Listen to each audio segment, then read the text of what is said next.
اعوذ باللہ من الشیطان الرجیم بسم اللہ الرحمن الرحیم سامعین و ناظرین السلام علیکم ورحمۃ اللہ وبرکاتہ۔ اردو گرامر کے ساتھ آپ کی خدمت میں حاضر ہوں۔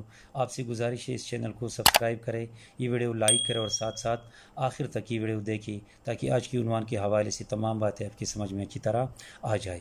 آج ہم نے جس عنوان کا انتخاب کیا ہے وہ بنیادی طور پر ہے صنعت تلمیح اور تلمیع میں فرق۔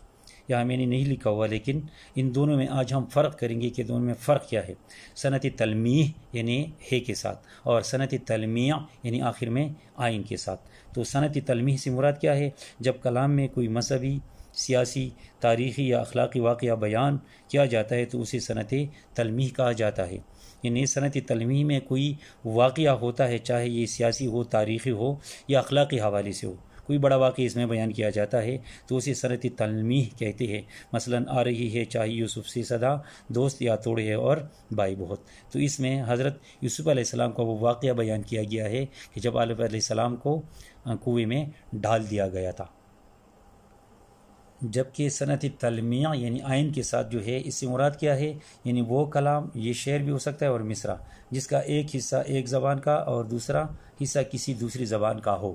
یعنی اس میں دو زبانیں اکثر استعمال ہوتی ہے، ایک حصہ ایک زبان کا ہوتا ہے، دوسرا حصہ دوسری زبان کا، تو اسے تلمیح کہتے ہیں۔ مثلا دیکھیے، دھوپ کی تابش، آگ کی گرمی، دھوپ کی تابش، آگ کی گرمی، ربنا قنا عذاب النار۔ تو پہلا حصہ یہ اردو کا ہے اور دوسرا حصہ یہ عربی زبان کا ہے۔ تو دونوں میں فرق شاید آپ اچھی طرح سمجھ گئے ہوں گے کہ تلمیح میں ہے کے ساتھ اس میں کوئی واقعہ ہوتا ہے، جبکہ تلمیع میں آئین کے ساتھ اس میں اکثر دو زبانوں کا استعمال کیا جاتا ہے۔ ایک زبان ایک ہوتی ہے اور دوسری زبان کوئی اور ہوتی ہے، یعنی ایک حصہ ایک زبان پر مشتمل ہوتا ہے جبکہ دوسرا حصہ دوسری زبان پر مشتمل ہوتا ہے۔ تو امید ہے کہ آپ اچھی طرح سمجھ گئے ہوں گے۔ آئندہ کسی نئے عنوان تک اجازت دیجیے۔ اللہ حافظ۔